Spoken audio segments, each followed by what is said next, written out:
তাকেতো যোৱা তোমালোকে কথা পাতিলা নে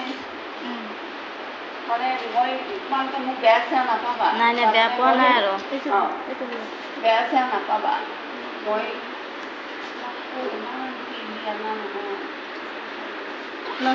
মায়ে মোক কৈছিলে এটা লগত ল'বা তাৰপিছত সেই লাগে ন কাৰণে কি জানা মই তোমাক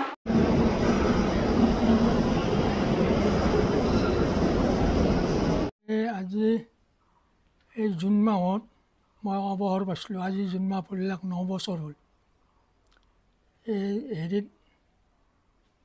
পাণবজাৰত অফিচ থাকাওঁতে এতিয়া আছিল মহকুমা পৰিষদ এতিয়া জিলা পৰিষদ হৈছে মই পদুমকুঁৱৰী গাঁও পঞ্চায়তত ইমান বছৰে তাৰমানে নিজৰা কলিতাই তাৰমানে ফাইলৰ কাম কৰে পেঞ্চনৰ তেওঁ চহীটো মোৰ 4 বাৰো ল'লাক লৈ পেলাই ফাইল হৰা বুলি কয় ফাইল ঘৰত নিয়া বুলি কয় মই আজি পৰ্যন্ত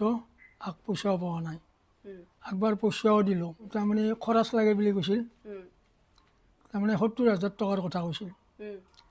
মই 20,000 টকা দিছিলোঁ বাকী পইচা নিদিয়াৰ কাৰণত মোৰ কাম হোৱা নাই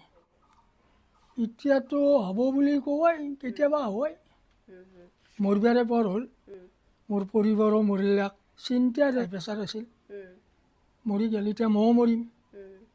পইচা কিন্তু চৰকাৰৰ পৰা এক পইচাও পোৱা নাই তাৰপিছত মোৰ চোতাল জ্ঞানে পোৱা হৈ গৈছে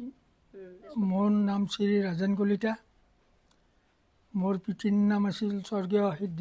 সিদ্ধিৰাম কলিতা গাঁও শিমলুৱা মই চাকৰি কৰিছিলোঁ পদুমকুঁৱৰী গাঁও পঞ্চায়তত মোক এতিয়া নিজ বিশ্ব চৰকাৰে মোক পইচাকেইটা দিলে ভাল পাওঁ বহুতো ৰৈছে এই ৰঙিয়াৰ এটা ৰবীন কলিতা নামৰ মানুহ পোৱা নাই এতিয়া পোৱা নাই 20 বছৰৰ বেছি হ'ল এতিয়া মই ৰবীন কলিতাই মৰি গৈছে